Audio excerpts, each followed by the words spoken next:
지난 시간에는 디텍션에서 가장 많이 쓰는 YOLO 하고 그 다음에 세그멘테이션 배웠었죠. 그래서 세그멘테이션은 시멘틱하고 인스턴스가 있다. 시멘틱에는 FCN, UN, UNet 그리고 딥랩 이게 많이 쓰이고 인스턴스에는 MASQL, CNN이 많이 쓰인다라는 얘기 했었고 지난 시간에 질문이 좀 많이 있어서 YOLO 관련돼서 뭐 한 가지만 더 하나 언급하고 넘어가도록 하겠습니다. 지난 시간에 질문 중에 하나가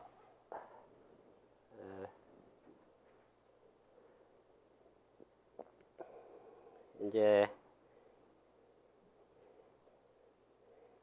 그 YOLO에서 지금 7x7 그리드로 처리를 하고 여기 새로 좀 추가된 건데요. 7x7 그리드로 최종 피처 맵이 나오고 30디멘저널 벡터가 있다고 그랬죠. 그래서 이제 뭐 시간이 없어 빨리 설명하느라고 각 그리드별로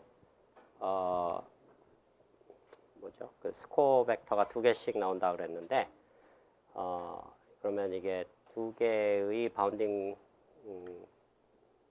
이제 박스가 만들어지는 것과 같은데 저 벡터는 사실 하나로만 행성이 됩니다. 하나의 벡터 안에 30디멘전 벡터 안에 바운딩 박스가 2개가 있다고 보면 되고요. 그 다음에 이제 NMS 알고리즘을 돌릴 때는 요 30디멘저널 벡터에서 2개 벡터를 뽑아낼 수 있다는 얘기죠. 요 20디멘저널 벡터를 가지고 2개를 만드는데 여기 앞에 바운딩 박스 1하고 바운딩 박스 2가 있는데 요 마지막 엘레멘트 5번째하고 10번째가 컴피던스라는 스코어가 있습니다. 이게 IOU로 계산되는 건데 그거를 여기다 곱하면 첫 번째 바운딩 박스에 대한 벡터가 나오고 그 다음에 그거를 여기다 곱하면 두 번째 바운딩 박스에 대한 벡터가 나온다. 뭐 이런 얘기입니다. 그래서 뭐 디멘전을 줄이기 위해서 약간 중복해서 쓰는 뭐 그런 느낌이라고 생각하면 되고 SSD 같은 데서는 사실 이거를 왜 하나만 쓰느냐 이제 아마 그런 비판이 있었던 것 같아요. 그래서 실제로 아예 벡터를 2개를 쓰는 이런 30디멘전 벡터 2개를 만들어내는 그런 구조, 뭐 디테일인데 뭐 그런 디테일들이 있다 정도만 여러분들이 알면 되겠습니다. 자, 그래서 뭐 YOLO가 많이 쓰인다, 뭐 이런 얘기.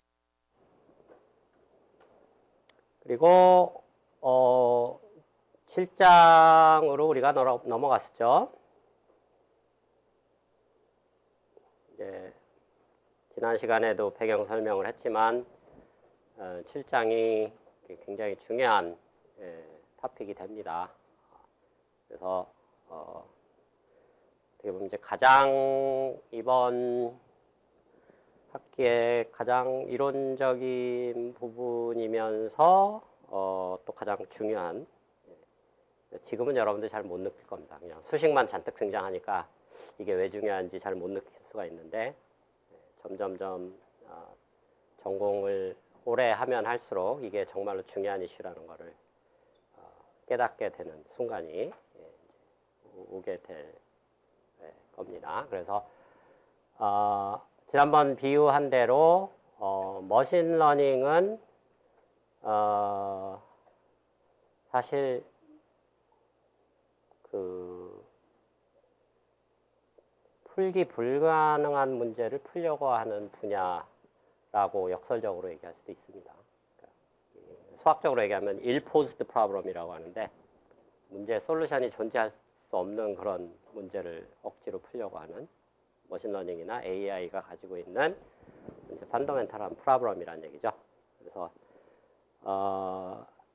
그 1장에서 얘기했듯이 모든 머신러닝은 트레이닝과 인퍼런스로 나눠진다고 그랬죠. 그리고 트레이닝에서 쓰이는 데이터가 인퍼런스에는 절대 쓰이면 안 되고 반대도 마찬가지죠. 인퍼런스에 쓰이는 데이터가 트레이닝에 쓰이면 안 됩니다. 자, 그 이유는 왜 그럴까요? 여기 상식적으로 한번 답을 해볼까요? 트레이닝에 쓰이는 데이터가 인퍼런스에 쓰이면 안 되고, 인퍼런스에 쓰이는 데이터가 트레이닝에 쓰이면 안 되는데 왜 그럴까요? 정확도 차원이 아닌 것 같은데. 조금 더 과장해서 답을 하면 어떻게 될까요? 네? 여기 남학생. 조금 더 확실하게 얘기해 주면 좋겠네. 그 답은 아는 것 같은데, 이 학생. 네? 뒤에 남학생. 그러니까 어렵게 얘기하지 말고 그냥 상식적인 수준에서 왜 두 개의 데이터가 분리돼야 되는지, 뒤에 남학생. 쉽게 힌트를 주겠습니다. 여러분들이 중고등학교 시험 볼 때를 생각해 보십시오. 그 뒤에 여학생 한번 생각해 보세요. 다시 크게 얘기해 보세요. 그렇죠. 뭐 이런 겁니다. 그러니까 중고등학교 때 여러분들 시험을 보는데 학습할 때, 그러니까 예를 들면 모의고사 볼 때 썼던 문제를 그대로 가지고 수능에 문제를 내면 되나요, 안 되나요? 말이 안 되죠.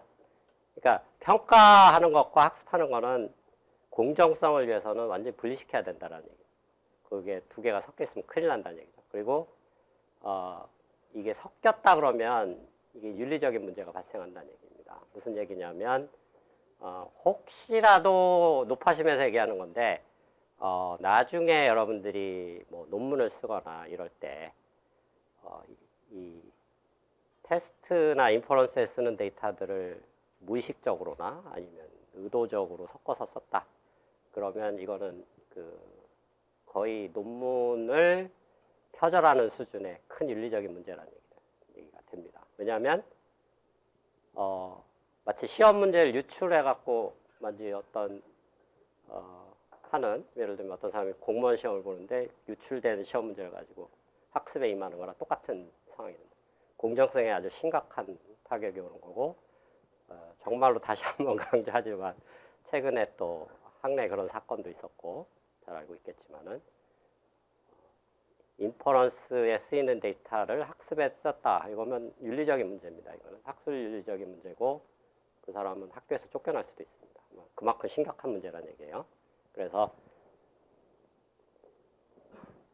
자, 이걸 강조하는 이유는 두 개의 데이터가 완전히 분리되어 있다라는 얘기입니다. 그래서 지난 시간에 얘기했던 그런 분리되는 상황에서 이제 비유를 들자면 마치 이 트레이닝 데이터하고 인퍼런스 데이터가 완전히 분리되어 있기 때문에 맹인이 코끼리 다리를 만져보고 이게 코끼리인지 나무의 표면인지를 판단해야 되는 이런 이제 상황하고 거의 동일한 문제가 된다는 얘기입니다. 그러니까 거의 최악의 모든 일반적인 가능한 케이스들을 다 고려한다 그러면 사실 그런 문제고, 조금만 생각해 보면 이거는 인간이 풀 수 있는 문제가 아니라는 얘기입니다.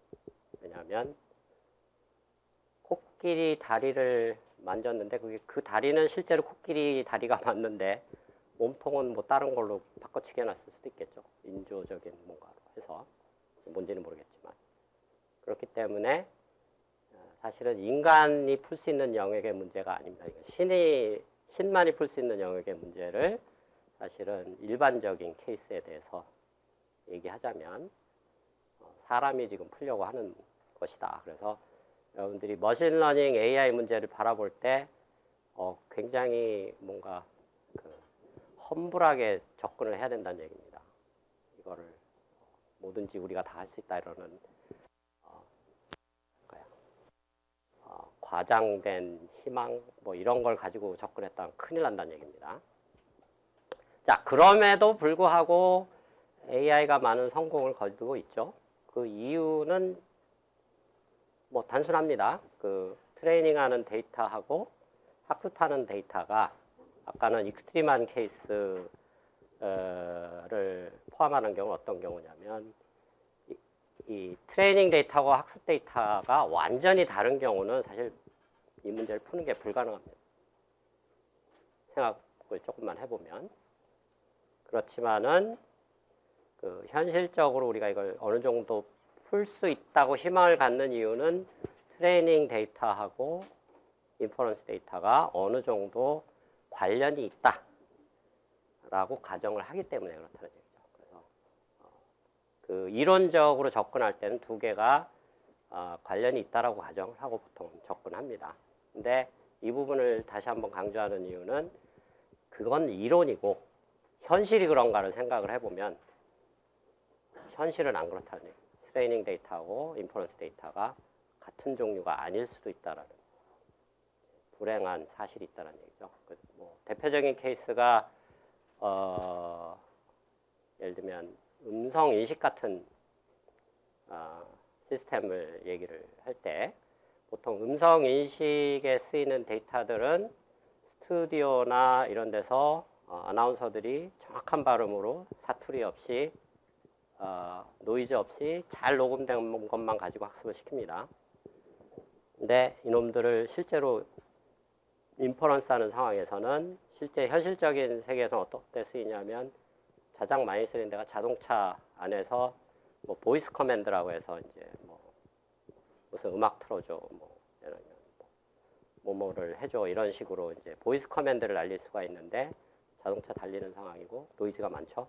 그리고 더 황당한 상황은 이 사람이 뭐 저쪽 뭐 영남이나 호남 쪽에 있는 사람들이면 사투리가 완전히 굉장히 심한 사람이 말을 할 수도 있다는 얘기.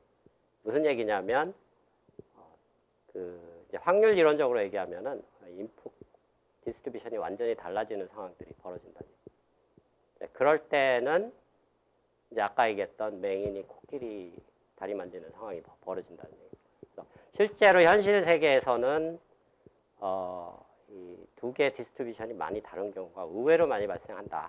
그리고 많은 경우에 이제 제가 또 실제로 프로젝트를 많이 해보면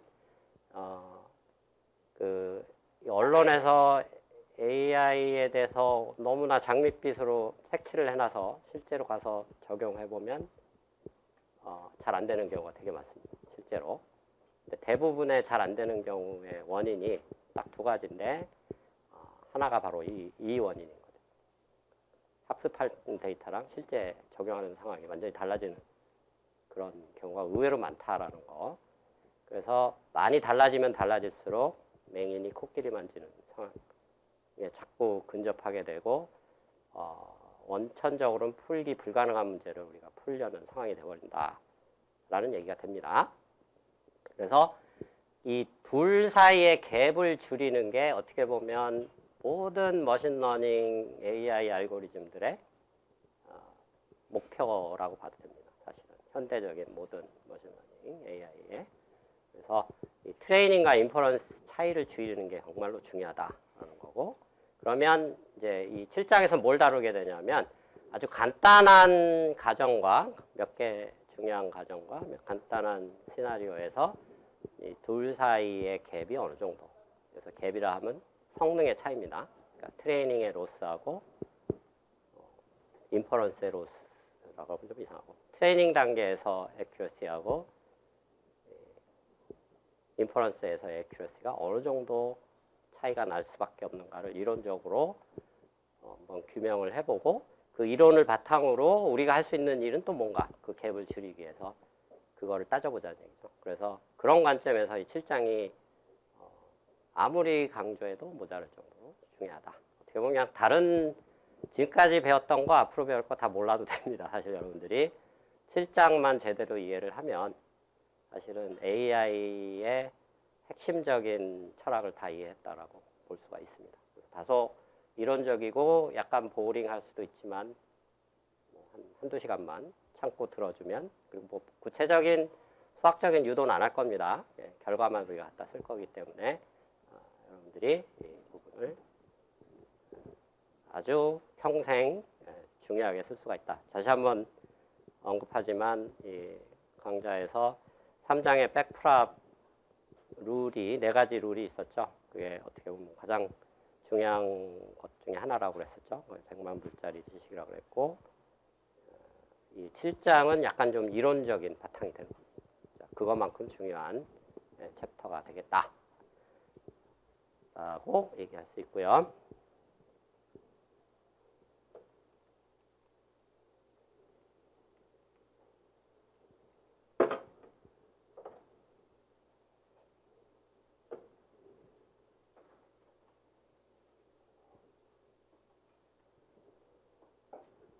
자, 그래서 이건 뭐 1장에서 잠깐 나왔던 얘기인데 2장에서 나왔었나요? 네, 우리가 부동산 이제 데이터들, 그러니까 수평은 평수고 수직은 가격이었죠.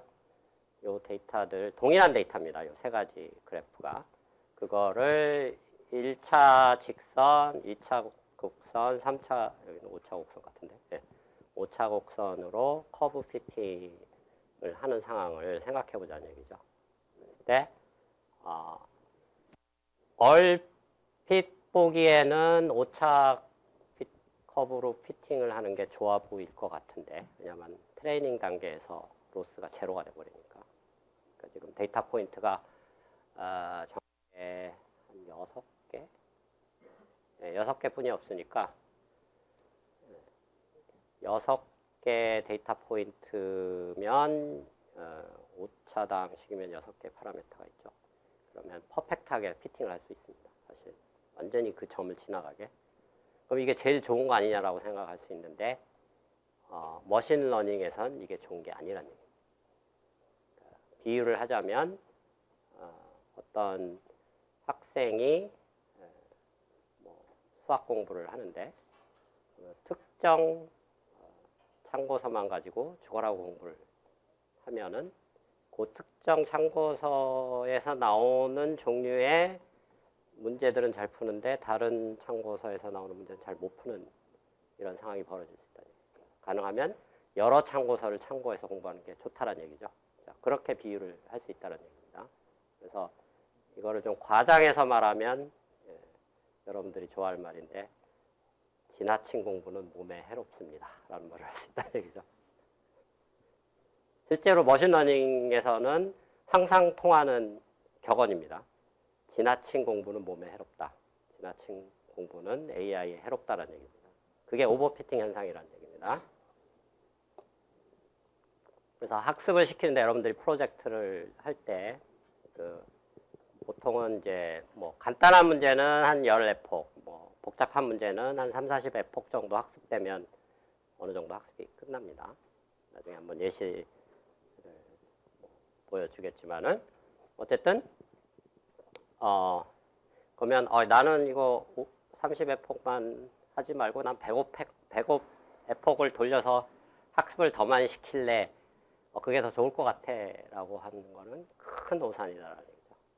지나친 공부는 몸에 해롭습니다. 그러니까 오늘 여러분들이 기억해야 될 격언은 지나친 공부는 몸에 해롭다 라는 거.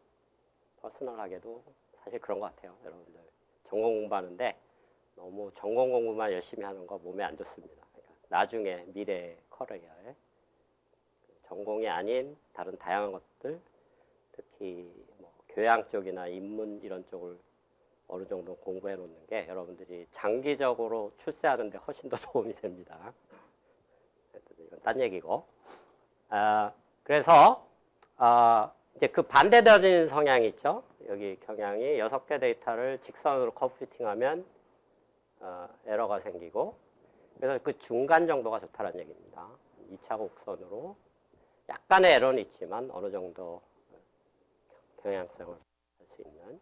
그래서 이제 이 7장에서 다루는 방법은 뭐냐면 이제 이렇게 너무 단순한 모델로 커브 피팅하는 상황을 언더 피팅이라고 하고요. 직관적으로 맞는 얘기 같죠? 네. 그 다음에 너무 고차 방정, 고차 다항식으로 커브 피팅하는 거는 이제 오버 피팅을 한다고 합니다. 그러니까 오버해서 고차 다항식으로 쓰니까. 그러니까 파라메타를 늘린다라는 얘기는 머신러닝 파라메타가 좀 더 복잡하고 뭐 뎁스가 높고 뭐 레이어가 많고 뭐 이런 경우를 얘기한다는 얘기죠.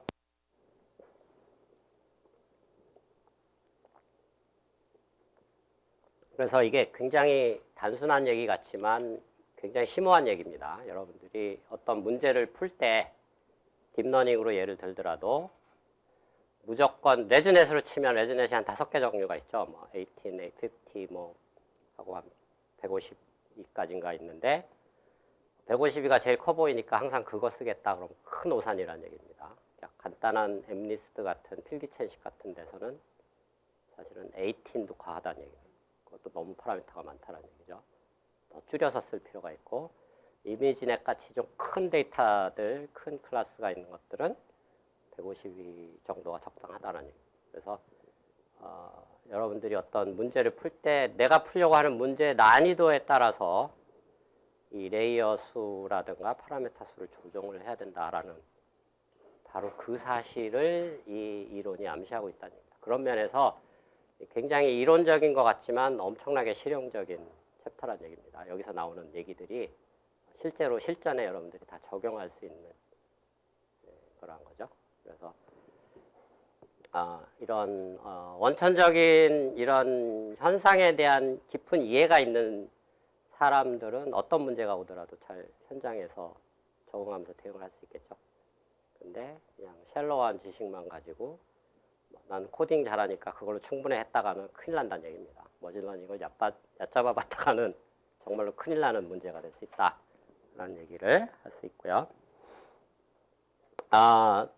그래서 이 언더피팅이 발생하는 거를 이제 확률 통계학에서는 바이어스가 있다라고 하고, 그다음에 이제 베리언스가 커진다고 얘기하는 경우가 있는데, 거기 이제 오버피팅이 발생하는 경우를 얘기합니다. 그래서 이거는 뭐 이렇게 정확한 얘기는 아닌데, 이게 모델 아웃풋이고 이제 그라운드 트루스고 어떤 디스트리뷰션에 대해서 평균을 낸 거를 요 가운데다가 이 EDF를 빼고 더해서 한번 전개해 보면 뭐 이렇게 전개가 가능하고요. 둘 사이의 코릴레이션은 제로라고 가정을 한다 그러면 이제 첫 번째 항이 바이어스에 해당되고, 무슨 얘기냐면 모델 자체가 그라운드 트루스를 잘 표현을 하느냐 못 하느냐, 이게 사실은 언더피팅 때 보면 그라운드 트루스를 아무리 잘해봐야 그라운드 트루스를 표현하는데 한계가 있다는 얘기죠. 그런 걸 바이어스라고 한다는 얘기예요. 요식과 요 현상이 이제 맞아 떨어진다는 걸 볼 수가 있고, 베리언스는 이제 모델 아웃풋 자체가 얼마큼 다이나믹하게 변하느냐. 그러니까 사실 이런 데 데이터가 없는 데서는 모델 아웃풋이 이렇게 올라가 있죠. 뭐 이런 데도 떨어져 있고. 그러니까 모델 아웃풋이 막 데이터가 없는 데서는 엉뚱한 비헤이비어를 보이기 때문에 베리언스가 커진다. 뭐 이렇게 이해할 수 있습니다. 이건 그냥 직관적인 설명이고 정확한 설명은 아닙니다. 뭐 이 식이 이렇게 아주 정확한 식이 아니기 때문에 좀 더 정확한 식은 우리가 이제 이번 시간 또는 다음 시간에 배우기 때문에 이거는 여러분들이 참고로 삼아주면 될 것 같습니다. 그리고 약간 이제 좀 배경 설명을 좀 더 하기 위해서 좀 예시를 들면은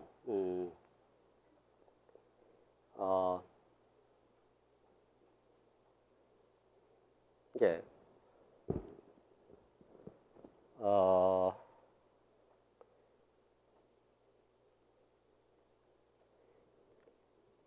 예시를 들면은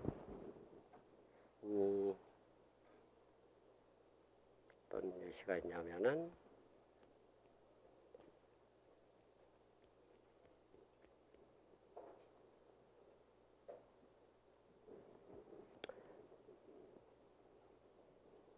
자, 이런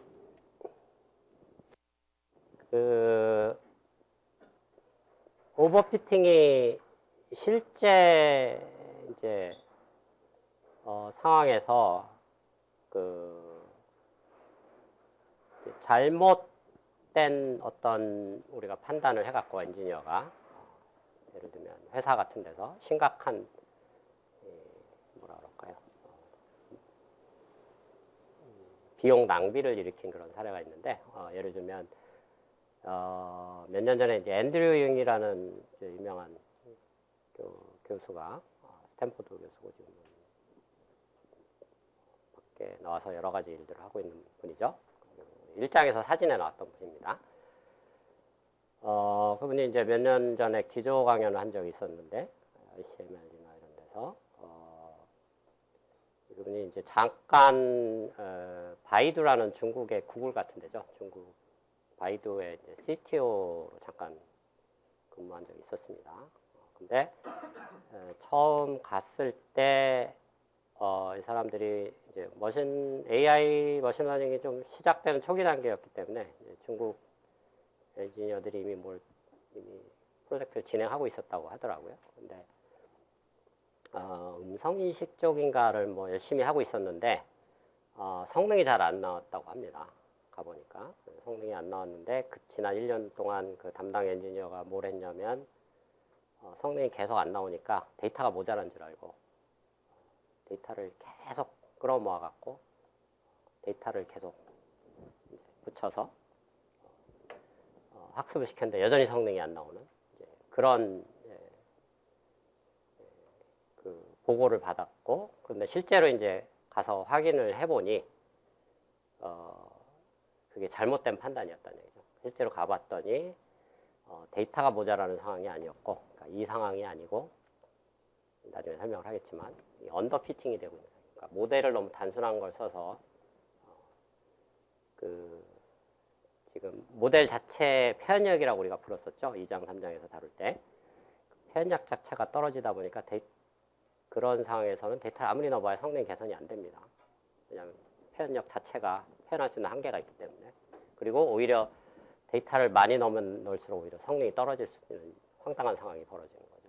그래서 수년 동안 그런 식으로 엉뚱한데 문제를 헛다리를 짚은 거죠. 엉뚱한데 헛다리를 짚어서 데이터 모으는데 몇백만 부를 썼다는 얘기죠. 음성 데이터를 모으고 어쩌고 저쩌고. 그래서 굉장히 단순한 원리인데 실제 실전에 들어가서 이걸 잘못 이해하고 있으면 본인도 그렇고 회사도 그렇고 몇십억 원의 그 회사에 피해를 끼칠 수 있다. 이런 실제 사례가 있다는 얘기입니다. 중국에서 최근에 벌어졌던 일이고요. 그래서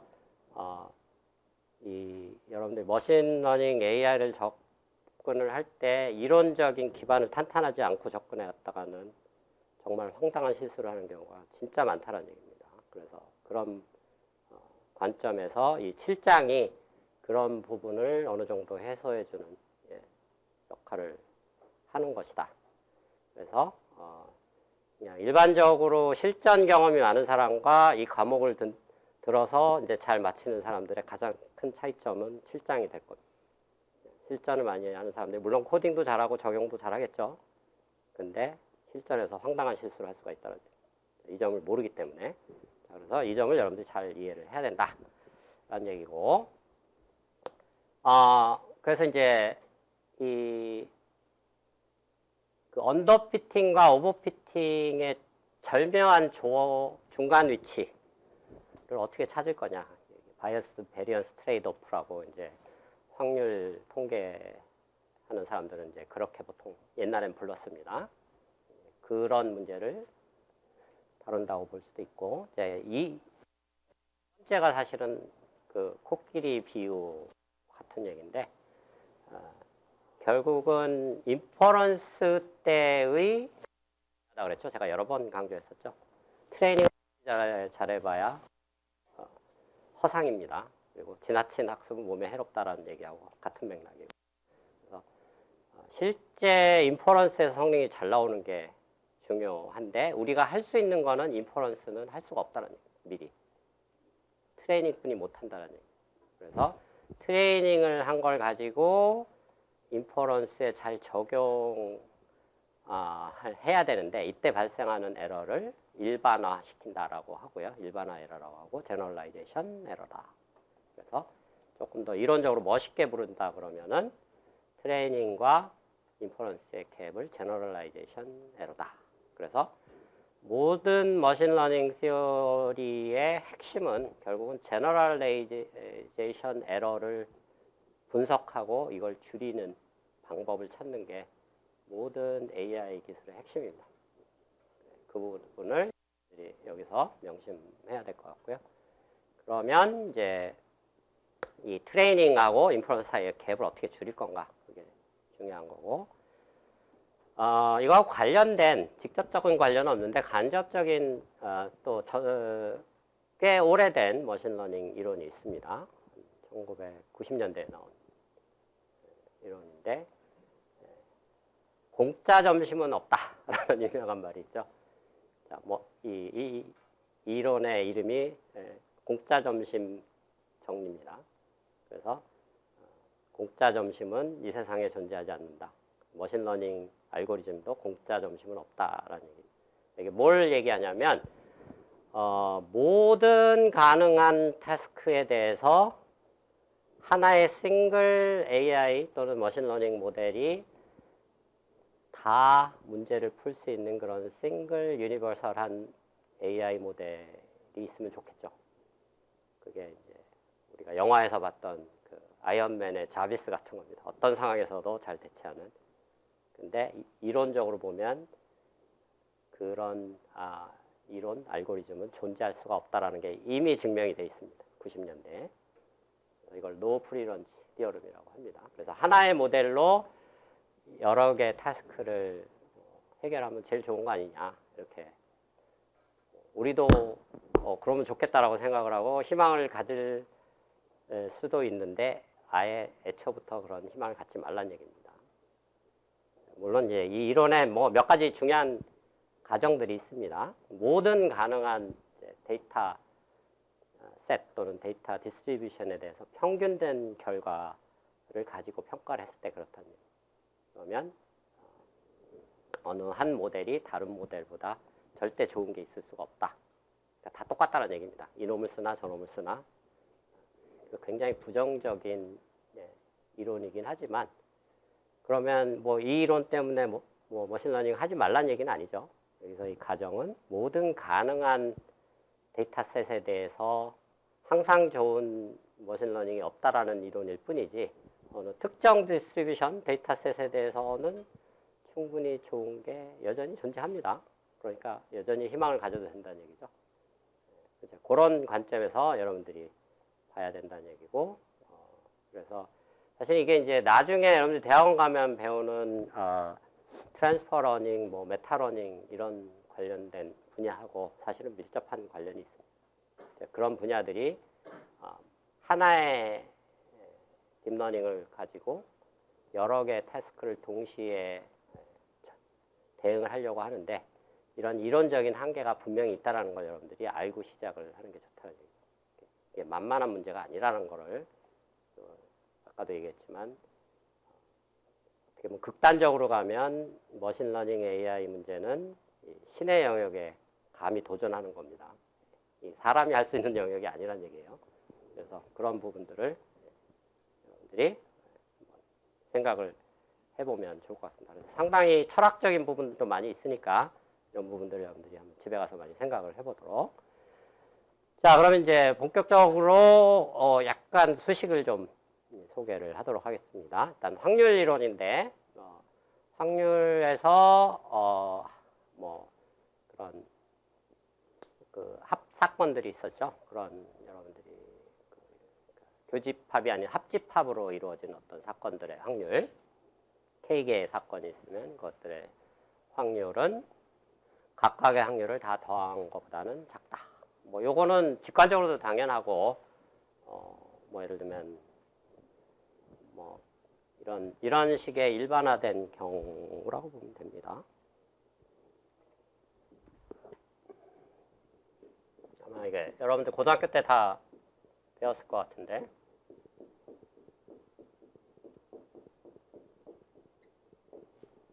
합사건의 확률은 각각의 확률 합에다가 교집합의 확률을 빼준 거였죠. 요게 요놈이 양수니까 양수를 빼주면 요것만 생각하면 항상 이놈보다 커질 수밖에 없겠죠. 그렇죠? 그래서 이거를 2개의 경우만 때 3개, 4개 일반 K개로 확정하면 바로 이 식이 나온다는 얘기입니다. 심심한 사람들 집에 가서 한번 유도를 해볼 수 있습니다. 제가 보기에는 수학적 기납법 이런 걸로 하면 쉽게 유도가 될 수 있을 것 같고요. 자, 어쨌든 뭐 이건 직관적으로 당연한 얘기고, 자, 요게 유니온 바운드라고 보통 많이 부릅니다. 그러니까 합집합을 이용해서 쓰는. 그래서 이거 나중에 자세하게 중요하게 쓰이기 때문에 얘기를 하는 거고요. 그래서 이제 가장 뭐 어려운 식 중에 하나인데 유도는 안 하겠습니다. 호띵 이니퀄리티라고 하는 건데 이거는 사실 여러분들이 잘 알고 있는 어떤 현상하고 좀 관련이 있습니다. 확률이론의 큰 수의 법칙이라는 게 있는데 큰 수의 법칙이 뭐냐면 어떤 확률, 실제 확률, 임피리컬한 확률이 실제로 시행을 해서 만들어 놓은 카운팅을 해서 만든 실험적인 확률이 시행의 수를 높이면 실제 확률에 점점점 근접한다라는 게 큰 수의 법칙이라는 거죠. 로우 라지 넘버스고 그거하고 관련되는 여러 가지 부등식들이 있는데 뭐 체비셰프 이니퀄리티라는 것도 있고요. 이런 형태입니다. 어떤 랜덤 베리어블이 있고 평균과의 차이가 뭐 시그마 베리언스가 시그마 제곱이면 K 시그마보다 클 확률은 뭐 이렇다. 뭐 이런 것들이 있다는 얘기죠. 아니면 이제 시그마를 저쪽 노멀라이즈 하기 위해서 이쪽으로 옮겨도 상관없고요. 그게 이제 체비셰프 이니퀄리티인데 사실은 이게 큰 세 법칙하고 관련이 되는 얘기라는 얘기죠. 평균이 실제로 이제 점점 x를 여러 번 시행하면 m에 점점점 가까워진다. 뭐 이런 얘기고 체비셰프 이니퀄리티를 더 자세하게 만든 부등식이라고 보면 되겠습니다. 근데 이 경우는 일반적인 케이스가 아니고 이제 바이너리 랜덤 베리어블, 동전 던지기 같은 상황인 겁니다. 동전을 던질 때 앞면이 나올 확률을 P라 그러고 그냥 2분의 1, 2분의 1이 아닌 케이스를 얘기합니다. 동전이니까 한쪽에 좀 무게중심이 틀려 있는 경우겠죠. P고 뒷면이 나올 확률이 1-P다. P가 그러니까 어떻게 보면 이 바이너리 랜덤 베리어블의 평균입니다. 평균. 계산해 보면. 그렇죠? 평균이라는 게 1이 나올 확률하고 동일해져 버리니까 바이너리 때는. 그러면 실험적인 뭐라 그럴까요? 확률을 계산해 보면 P 햇은 n번을 시행을 해서 나온 앞면이 나온 개수를 카운트를 해서 m으로 나오면 그게 실험적인 확률이 되겠죠. 그래서 큰 수의 법칙에 의하면 이 두 개는 시행을 많이 하면 할수록 m을 키우면 키울수록 점점 가까워진다라는 게 잘 알려져 있습니다. 그래서 이 둘 사이의 갭이 감마 이상 벌어질 확률은 이거만큼으로 빠르게 줄어든다. 라는 얘기죠. 그걸 뒤집으면, 이걸 여사건으로 생각해보면, 이 부등호 바뀌면 이게 1 이거보다 금방 커진다. 즉, 무슨 얘기냐면, 감마보다 안에 들어올 확률이 거의 1에 가까워진다. 100%에 가까운 확률로 점점점 근접한다는 얘기가 됩니다. 자, 그래서 직관적으로 이건 뭐 당연한 얘기니까 그대로 받아들이고 한번 진행을 해보도록 하겠습니다. 자, 그래서 몇 가지 이제 용어 정리를 하는데요. 자, 데이터셋을 S라고 부르겠다는 얘기죠. 그리고 뭐 전제 가정은 슈퍼바이즈 러닝을 가정한 라벨들이 다 있다. 그래서 X라는 인풋과 라벨 그라운드 트루스 Y가 붙어 있고 i번째 데이터 샘플을 i라는 이제 인덱스로 쓰겠다는 얘기죠. 그러면 이제 트레이닝 에러라는 걸 디파인 하는데 우리가 실제 트레이닝 할 때 쓰는 에러 이 경우는 이제 많이 쓰는 것이 이런 시나리오에서 많이 쓰는 것이 지금 내가 학습을 시키는 머신러닝, 딥러닝 모델의 아웃풋을 H라고 부르면은 그 HXI라는 인풋을 넣었을 때 그때 해당하는 그라운드 트루스랑 같으면 에러가 없는 거고 안 같으면 에러가 있는 거죠. 그렇죠? 그래서 안 같은 경우를 다 카운팅을 해서 M개에 대해서 그거를 카운팅을 해서 m으로 나눠주면 평균 비율이 나오겠죠. 그 비율이 결국은 에러가 됩니다. 그래서 요 햇을 붙였는데 햇을 붙여버리면 트레이닝 에러다. 그리고 이제 머신러닝 티어리에서는 이거를 좀 부르는 별도의 용어가 있습니다. 실제 데이터를 가지고 에러를 계산했다. 그래서 empirical error라고 부릅니다. 많이 등장하는 용어니까 한번 알아두면 좋을 것 같고요. 그 다음에 이제 그 인퍼런스 테스트로 갔을 때 정말 우리가 관심 있어 하는 게 요 놈이란 얘기죠. 그 놈은 어떻게 디파인 할 거냐. 그거는 모델의 아웃풋과 그라운드 트루스가 그 모든 가능한 데이터 셋에 대해서, 그러니까 모든 가능한 표현이 좀 이상하다. 어쨌든 주어진 디스트리뷰션, 그 데이터를 만들어내는 디스트리뷰션이 모르지만 라지 D라고 가정을 했을 때 그 데이터셋, 그 디스트리뷰션을 썼을 때의 확률, 이 두 개가 달라질 확률이 인퍼런스 할 때 확률이라는 얘기죠. 자, 여기서 여러분들이 이제 아까 그 코끼리 다리 만지기의 그 딜레마를 여기서 볼 수 있다는 얘기죠. 그러니까 우리가 학습에서 할 수 있는 최선은 유일하게도 유리하면서 불행하게도 저 트레이닝 에러를 미니마이즈 하는 방법뿐이 없습니다. 사실은 가장 가능하다면 좋았던 것은 학습하는 단계에서 이 제너럴라이제이션 에러를 계산할 수 있으면 저걸 미니마이즈 하면 모든 문제가 없어지는 거죠. 이 딜레마며 코끼리 다리 만지기 문제가 없어집니다. 왜? 트레이닝과 의 분리가 없어지니까 문제가 쉬워집니다. 근데 학습하는 단계에서는 인퍼런스 하는 쪽에서 쓰이는 데이터를 접근하면 안 된다라는 우리 뭐 여러 가지 그러니까 기본 가정이 있는 거죠. 그 가정을 깨면 심각한 이 윤리적인 문제가 발생한다 그랬죠. 심각한 사기 치팅입니다. 사실은. 왜냐하면 공무원 시험 보는데 수능 시험 보는데 문제 빼돌려서 그걸로 학습시키는 거랑 똑같기 때문에 그렇죠. 그래서 어떻게 보면 인퍼런스나 테스트는 평가라고 보면 됩니다. 최종 평가. 그러니까 최종 평가를 가지고 학습에 사용할 수가 없기 때문에 이런 머신러닝에는 펀더멘탈 딜레마가 있다는 얘기입니다. 가장 좋은 걸 뻔히 알면서 쓰고 싶어도 쓸 수가 없다는 얘기입니다. 그리고 만약에 누가 준다 하더라도 절대 쓰면 안 된다는 얘기예요. 왜냐하면 그거 쓰는 순간 엄청난 치팅이 되기 때문에.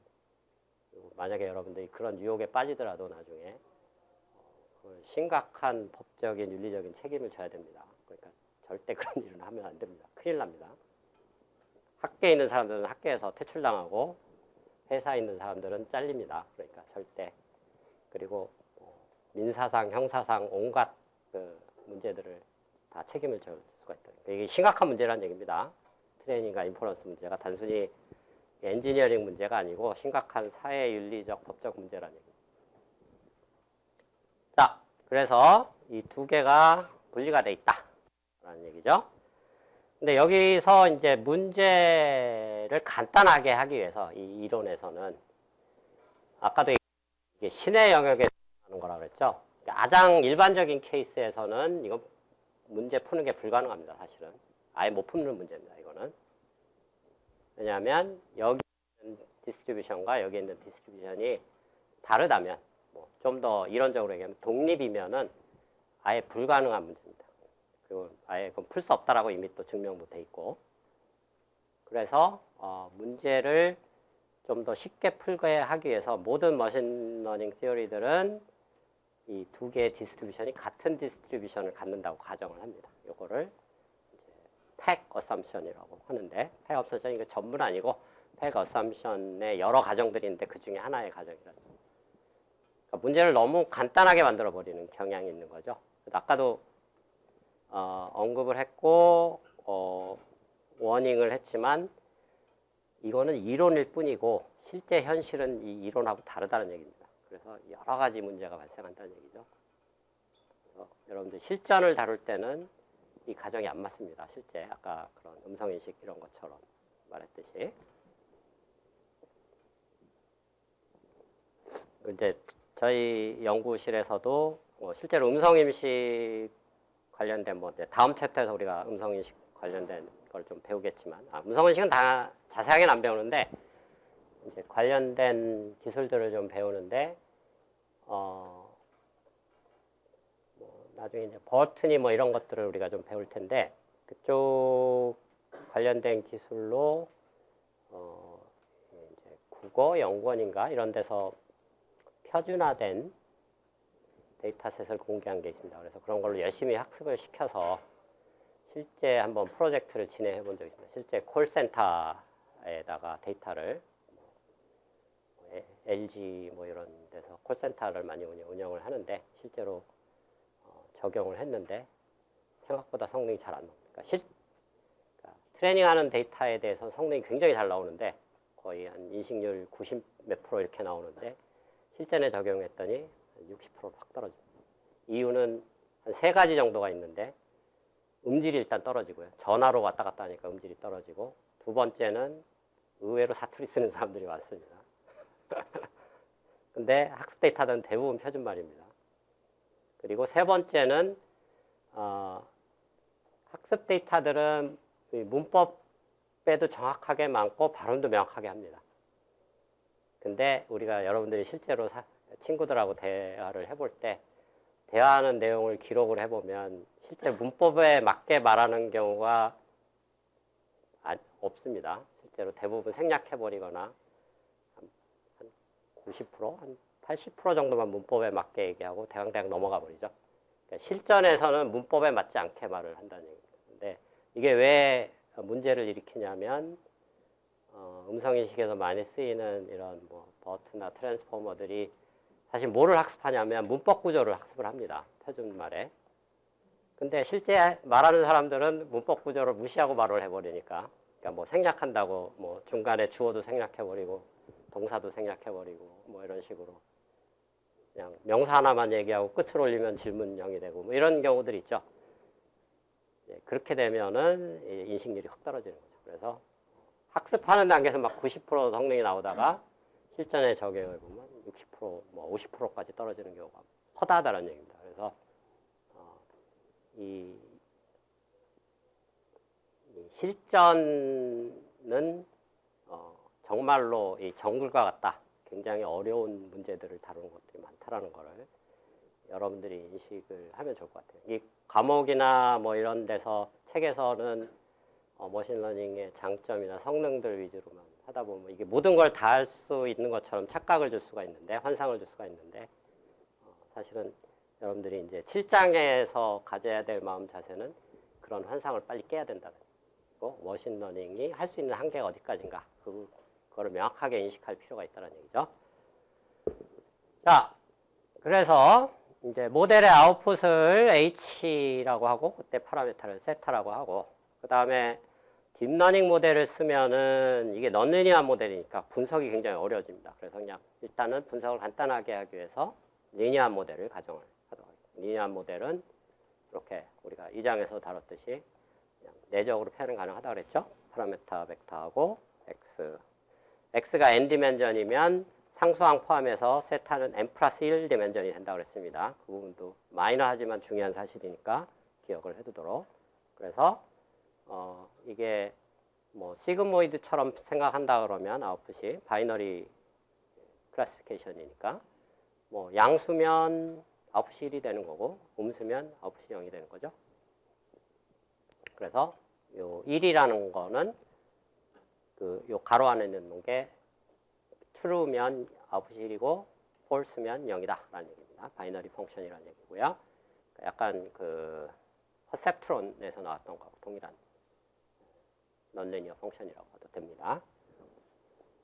자, 그리고 트레이닝이 결국 하는 짓이라는 게 결국 수식으로 치면 이렇게 얘기할 수 있다는 얘기죠. 아까 디파인했던 임피리컬 리스크, 트레이닝 에러를 최소화하는 파라미터를 찾는 거죠. 뭐 SGD로 열심히 찾아가면 최종적으로 얻는 세타가 결국 한마디로 이렇게 표현할 수 있다는 얘기죠. 그리고 이렇게 미니마이즈하는 이런 한계를 또 이거 뭐 머신러닝 시어리에서 많이 쓰는 용어인데 아까 임피리컬 리스크라고 그랬죠? 이 엡실론 해설 그걸 미니마이즈 한다 그래서 ERM 임피리컬 리스크 미니마이제이션이다 라고 많이 얘기하고요. 자, 요거를 조금 다르게 표현할 수 있는데요. 세타를 미니마이즈 하는 거를 약간 다른 관점에서 H를 미니마이즈 한다. 그 펑션 자체를 미니마이즈 한다라고 바꿔서 생각할 수도 있다는 얘기입니다. 무슨 얘기냐면 모든 가능한 그 모델의 펑션, 모델이 표현하는 펑션. 그러니까 인풋이 X고 아웃풋이 뭐 Y 해시라고 그러면 그 둘 사이를 표현하는 펑션을 H라고 할 때 모든 가능한 H들을 다 모아놓은 집합이 있다고 가정을 해보자는 얘기죠. 라지 H라고 한다.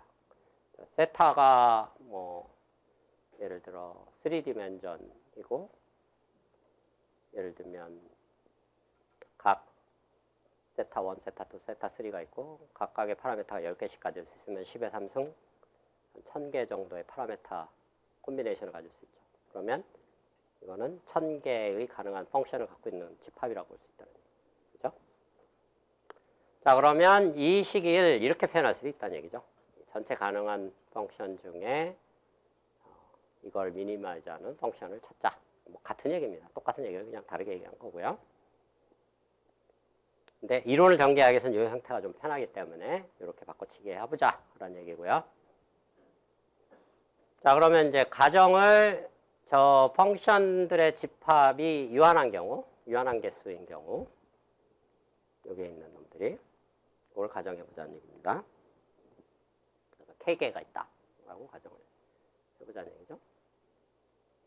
그러면 그 중에 이제 이 K개 중에 i번째 펑션 HI를 선택하고 예, Z라는 놈을 에러를 디파인을 하는데 짓이 나오면 무조건 에러입니다.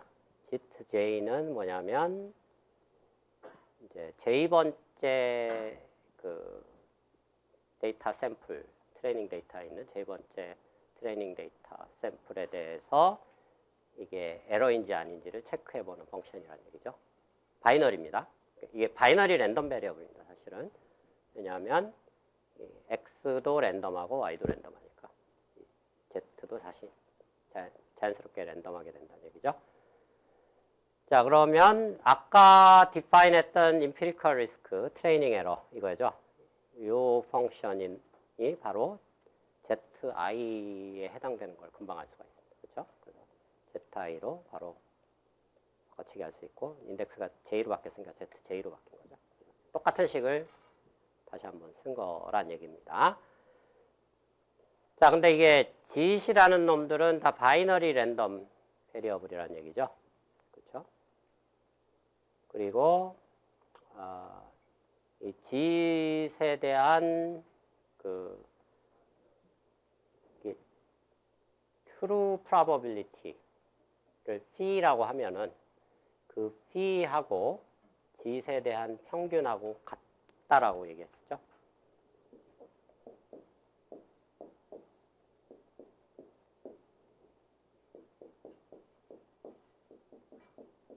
왜 그러냐면 집에 가서 계산해 보기 바랍니다. 1 곱하기 p 0 곱하기 1 마이너스 p니까 당연히 맞습니다. 그쵸? 당연한 얘기인데 괜히 설명한 거네요. 어쨌든 근데 이놈이 사실은 뭐하고 같냐면 아까 얘기했던 그 전체에 대한 평균이니까 이 전체에 대한 평균은 사실은 제너럴라이제이션 에러랑 동일하다. 즉 인퍼런스의 에러하고 동일하다는 얘기입니다. 해시 없는 놈 이거하고 같아진다 라는 얘기죠. 다시 돌아가 볼까요? 이놈하고 같다라는 얘기입니다. 뭐의 이거의 확률은 이제 이거 확률이라고 그랬죠. 그거의 평균하고 같은 거고 이거니까 그렇죠?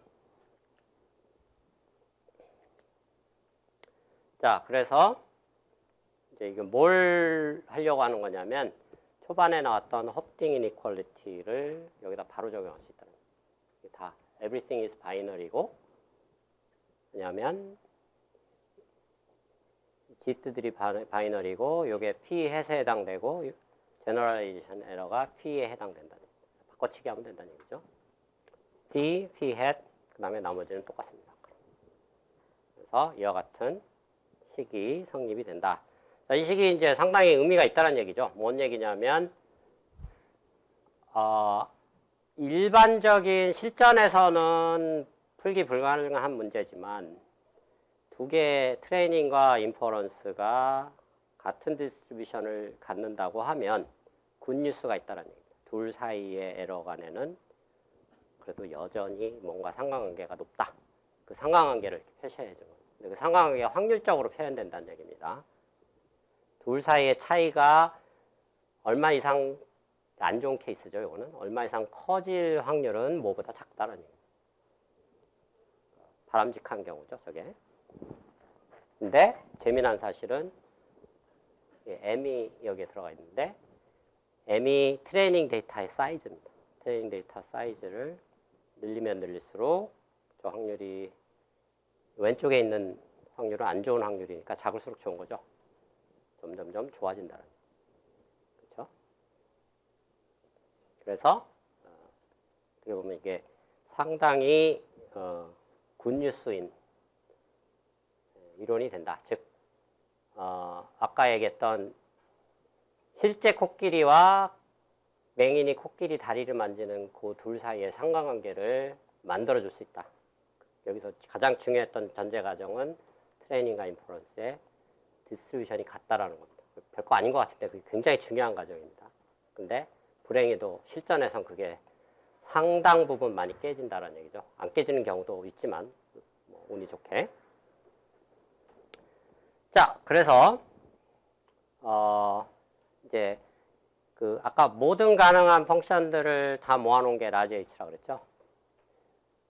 그러면 거기에 i번째 펑션에 대해서 그 두 트레이닝과 인퍼런스의 에러가 어느 정도 이상 갭이 커져 버리는 거, 안 좋은 상황을 말합니다. 그런 이벤트를 AI라고 불러보자라는 얘기입니다. 자, 그러면 우리가 뭘 하고 싶은 거냐면 특정 i번째 펑션에 대해서만 요 관계가 성립되는 게 아니고 모든 i에 대해서 다 성립하는 경우 조건을 찾고 싶은 겁니다. 그래서 여러분들 고등학교 때 배웠던 명제 중에 뭐뭐의 하나에 대해서 이게 성립을 하는 거에 역 명제는 어떻게 되는지 혹시 기억나요? 역 명제는 어떤 명제가 어느 특정 케이스 하나에 대해서 성립하면 그거의 역은 뭐가 되죠?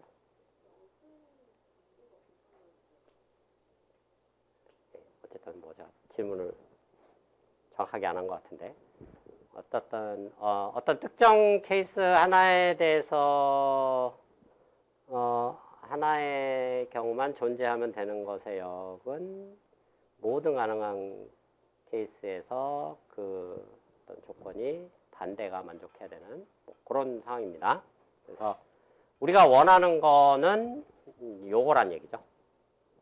모든 펑션에 대해서 라지 H에 있는 모든 펑션에 대해서 트레이닝과 인퍼런스, 즉 코끼리 다리와 코끼리 사이의 차이가 줄어드는 걸 원한다는, 즉 트레이닝과 인퍼런스의 에러가 줄어드는 걸 원한다는 얘기.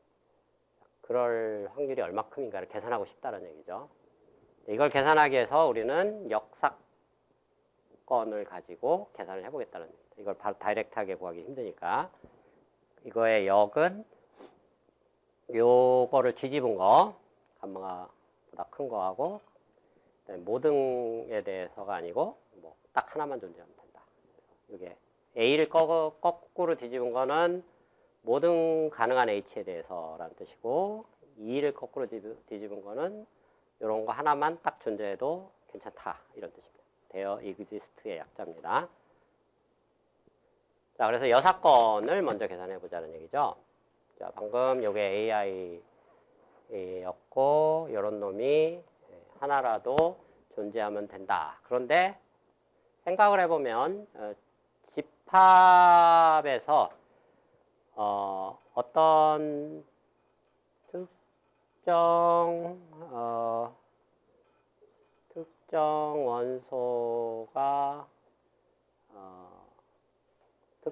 원소가 합집합에 속한다라는 얘기는 각각의 집합의 오어 컨디션으로 들어가면 된다라는 걸 한다라는 걸 여러분들이 아마 배웠을 겁니다. 고등학교 때. 그러니까 합집합과 오어는 거의 동치고 교집합과 AND는 거의 동치는. 그러니까 집합과 논리가 이렇게 두 개가 이렇게 서로 연결이 되죠. 자, 그 관점에서 보면은 뭐가 하나만 있어도 된다라는 거는 결국 합집합을 의미한다는 얘기죠. 그래서 이놈의 확률은 사실은 모든 이벤트의 합집합에 들어갈 확률이다. 이런 이벤트들이 중에 하나만 발생하면 된다. 무슨 얘기냐면 여러 개 모든 가능한 H 중에 한 놈만 저걸 만족하면 된다는 얘기죠. 근데 이거는 아까 얘기했던 유니언 바운드로 이렇게 부등호 하나 쓰고 다 각각을 다 해버리면 되죠. 이게 일종의 어프락시메이션입니다. 이거 다이렉트하게 계산하면 좋은데 계산이 거의 불가능하기 때문에 이런 편법을 쓰는 거라는 얘기입니다. 그래서 요놈의 확률은 방금 계산했습니다. 요거의 확률은 요게 AI니까 AI의 확률은 2 곱하기 엑스포넨셜 마이너스 2 감마 제곱 n보다 작다라고 그랬죠. 갖다 끼워놓은 겁니다. 자, 그런데 I에 대해서 인디펜던트 하니까 그냥 항의 개수만큼 K가 들어가고 이렇게 되는 거죠. 자, 편의상 이걸 델타보다 작다라고 가정을 하고요. 델타라는 새로운 파라메타 도입해서 자, 요거에 그 부정형 그러니까 그 여사건을 만들면은 이제 이거에 부정을 하면 요거는 부등호는 뒤집히고 우리가 원하는 방식이 나오죠. 그럼 부등호의 방향은 바뀌면서 요게 이렇게 바뀌고 1 마이너스 요게 되죠. 그리고 요거는 델타보다 작다고 했으니까 델타가 이렇게 들어가요. 처음과 끝만 비교하면 어떻게 되느냐? 두 번째하고 끝만 비교하면 되겠죠. 두 번째하고 끝만 비교하면 모든 가능한 그 모델에 대해서 그 트레이닝과 인퍼런스의 에러가 적당히 작아질 확률은 꽤 크다라는 얘기입니다. 여기 델타가 작은 숫자라고 가정하면 1 델타보다 크다라는 얘기니까. 그렇죠? 굉장히 굿뉴스라는 얘기입니다. 그래서 이거를 모든 가능한 펑션에서 다 성립한다 그래서 유니폼하다 그래서 유니폼 컨버전스다라고 얘기를 합니다. 다소 이론적인 것 같은데 이게 아주 심오한 얘기를 하고 있습니다. 좀 더 자세히 한번 이제 분석 모드로 들어가 볼까요? 그 식을. 그래서 핵심적인 거는 요 놈은 요거보다 크다라는 얘기죠. 굉장히 굿뉴스라는 얘기입니다. 트레이닝과 인퍼런스의 갭은 즉 코끼리 다리와 코끼리의 존재 여부의 차이가 작을 확률이 꽤 크다라는 얘기입니다. 1에 가깝다. 그렇죠? 높은 확률로 예측이 가능해진다라는 얘기입니다.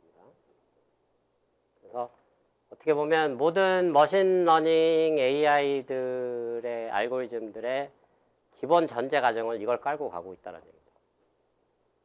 그렇기 때문에 어느 정도 성능이 나온다는 얘기고 실전에서는 이런 게 가끔 깨지기 때문에 큰 문제가 되고 있다는 얘기고. 자, 그래서 아까 델타는 요거보다 크다라고 얘기를 했는데 자, 요 식을 M에 대해서 한번 정리를 해볼까요? M에 대해서 뒤집어서 이렇게 정리해보면 이렇게 나온다는 얘기죠. 그러면 이제 아까 얘기했던 1 마이너스 델타보다 큰 확률로 델타가 예를 들면 굉장히 작은 숫자니까 뭐 0.01이라고 해봅시다. 그러면 99.9%의 확률로 델타가 0.01일 경우 트레이닝과 인퍼런스의 차이는 상당히 줄일 수 있다라는 얘기입니다. 엄청나게 굿뉴스인 거죠. 모든 가능한 파라메타 H에 대해서 아니면 세타에 대해서. 근데 그때 만족해야 될 조건이 하나 있다는, 그 조건이 바로 요거란. 이게 굉장히 의미심장한 조건이라는 얘기입니다. 그러니까 뭐 굉장히 수식만 잔뜩 늘어났는데 이게 굉장히 실용적인 이제 여기서 결론이 나옵니다. 뭔 얘기냐면 그때 필요한 트레이닝 데이터의 사이즈가 있다라는 얘기입니다. 그러니까 저 조건 항상 만족하는 게 아니고 예를 들면 트레이닝 데이터가 한두 개만 가지고 저 조건 죽었다 깨나도 못 만족한다. 트레이닝 데이터는 우리가 직관적으로 이미 알고 있었던 사실이죠. 트레이닝 데이터는 많으면 많을수록 좋다라는 걸 이미 알고 있죠. 실제로 이론이 그걸 표현을 하고 있다는 얘기입니다. 얼마큼 많이 필요한가를 얘기해 준다. 근데 여기서 뭐 감마 델타는 그냥 적당히 여러분들이 결정해야 될 숫자라고 보면 되고요. 하이퍼 파라메타고 정말로 중요한 거 주어지는 건 K입니다. K가 뭐였냐면 모델의 개수. 그러니까 아까 예를 들면 파라메타가 1000개가 있다 그러면 저 1000이 저기 해당된다라는 얘기죠. 그런데 1000이 어떻게 나왔었냐면 모델의 디멘전을 D라고 한다 그러면 그리고 각각의 파라메타를 한 10개 단위로 퀀타이즈 한다고 치면은 K는 대체로 이런 모양이라는 얘기예요. 그러니까 세타1, 세타2, 세타3가 있는데 각각을 10개로 그냥 이렇게 쪼개서 디스크리트하게 만들고 모든 가능한 콤비네이션 생각해보면 중복순열이니까 저렇게 나온다는 얘기죠. 그렇죠? K가 뭔 얘기냐면 파라메타의 개수가 지수로 들어가는 형태로 K 개수가 나온다는 얘기죠. 아주 그러면 의미심장한 결과가 나옵니다. 여기서 K 대신에 10의 D승을 여기다 넣어버리면 뭐에 D승이 있으니까 로그 밖으로 튀어나가죠. D가. 그럼 어떤 결론이 나올까요? 여기 학생. K는 뭐에 비례할까요? 남학생. 답을 알려줬는데도 답을 못하네.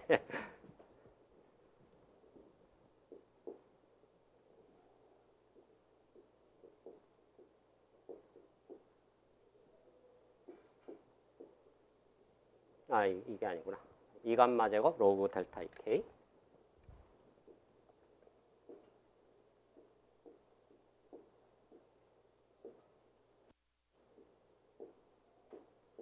K 대신에 10의 D승을 놓으면 D는 밖으로 튀어나가서 이놈이 뒤로 튀어나가죠. 앞으로.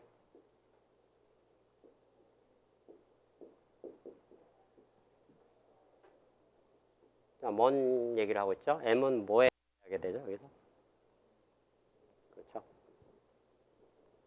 이게 엄청나게 실용적인 얘기를 하고 있다는 얘기입니다. 지금 다루고 있는 이론이 이론을 위한 이론이 아니고 실제 여러분들한테 피가 되고 살이 되는 이론이라는 얘기입니다.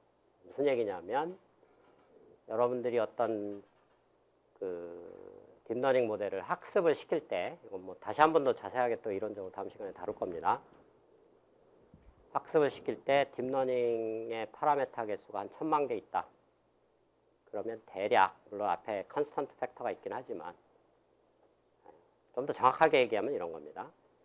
한 100만 개 정도를 가지고 우리가 어떤 파라메타를 가지고 학습을 시켰던 모델이 있으면은 그 성능이 잘 나왔다고 가정을 하면 이제 뭐 어떤 이유에서든 그 파라메타 수를 뭐 레이어 수를 10배로 늘리든 뭐 어떻게 해서 1000만 개로 늘렸을 경우 동일한 성능을 내기 위해서는 동일한 데이터셋을 쓰면 안 된다는 얘기입니다. 데이터셋을 키워야 된다는 얘기입니다. 근데 비례를 하니까 M은 D에 저렇게 파라메타를 10배로 늘리면 동일한 성능을 내기 위해서는 10배의 데이터를 여러분들이 더 확보를 해야 된다는 얘기입니다. 굉장히 실용적인 얘기입니다. 그래서 얼만큼의 트레이닝 데이터가 필요한가에 대한 가이드라인을 주는 어떻게 보면 이것도 여러분들이 딴 데서 배울 수 없는 100만 불짜리 지식이라는 얘기죠. 파라메타의 개수만큼은 비례해서 정확하게 절대적으로 같다라는 얘기가 아니고 파라메타가 늘어나는 개수에 비례해서 데이터 수도 늘려야 된다. 안 그러면 이제 아까 초반에 나왔던 이제 오버피팅이 발생한다는 얘기입니다. 조금 더 자세하게 얘기하겠지만 오버피팅의 원인은 주어진 파라메타가 너무 많고 데이터는 거기에 비해서 상대적으로 적기 때문에 발생하는 거라는 얘기죠. 오버피팅을 줄이기 위해서는 데이터와 파라메타의 개수를 비슷하게 유지한다라는 게 골든 룰이고 실제로 이론적으로도 맞다라는 얘기입니다. 그래서 어떻게 보면 이거 하나만 배워도 여러분들 7장에서 정말로 가져가야 될 거는 90%는 다 배운 겁니다. 그래서 그만큼 중요하다. 그래서 복잡한 이론 같지만 엄청나게 실용적인 이론이니까 여러분들이 한번 잘 생각을 하면 될 것 같고요. 그리고 여기서 이제 델타가 이런 관계인데 델타도 그렇고 감마도 그렇고 작으면 작을수록 좋은 숫자입니다. 그래서 이 부등식에서 가장 낮추려면 이퀄리티가 되는 수밖에 없겠죠. 그래서 이퀄리티로 가장 작은 걸 선택하기 위해서 하고 여기에 대해서 이제 감마에 대해서 이 식을 표현해 보면 감마 1로 놓고 뭐 m을 1로 보내면 이런 식이 나오죠. 이게 감마입니다. 그러면 이런 표현을 할 수 있다라는 얘기가 되겠고 사실 이게 제일 중요한 얘기. 설명이 좀 애매하네요. 자, 이거는 설명을 좀 오래 해야 되니까 세 줄뿐이 안 되지만 한 10분은 설명해야 됩니다. 그래서 다음 시간에 설명을 하도록 하겠습니다.